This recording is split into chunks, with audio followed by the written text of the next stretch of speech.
বাড়ির পাশেই পুজো হয়েছিল, তাই চলে গেছিলাম নবমীর দিন রাতে ঠাকুর দেখতে।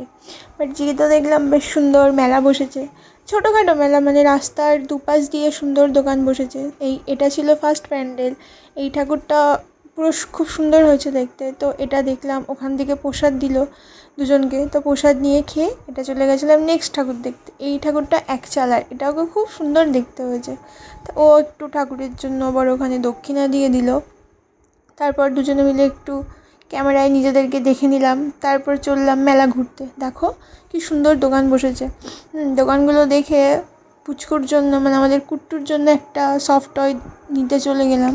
তাই দেখছিলাম কোনটা নেব। তো তারপরে দেখে দেখে এটাও ভালো লাগছে, ওটাও ভালো লাগছে, তো কনফিউজ ছিলাম কি নেব। তারপর দেখতে দেখতে একটা ছোট্ট একটা সফট টয় পছন্দ হলো, তো সেটাই নিয়ে নিলাম। তারপর চলে গেছিলাম নিজের জন্য একটু শপিং করতে, মানে এই যে টুকিটাকি মেয়েদের যেগুলো খুব ফেভারিট জিনিস সেগুলো। তো ওখানে যে হাজব্যান্ডের একটা হার পছন্দ হলো, ও বললে এটা নিয়ে নাও।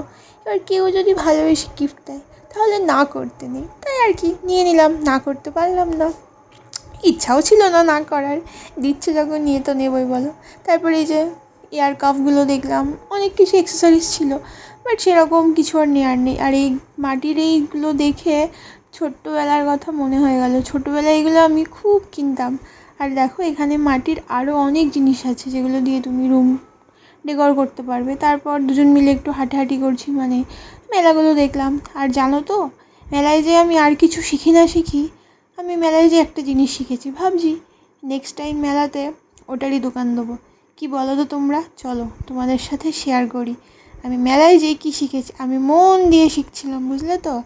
ভাবছি এবার থেকে ওটারই দোকান। এই যে জিলাপি বানানো, কীভাবে জিলাপি বানাতে হয় আমি স্টেপ বাই স্টেপ সব শিখে গেছি। ভাবছি এনাদের সাথে কন্ট্যাক্ট করে নেক্সট টাইম থেকে আমি দোকানটা দিয়ে দেবো। ভালো হবে না বলো?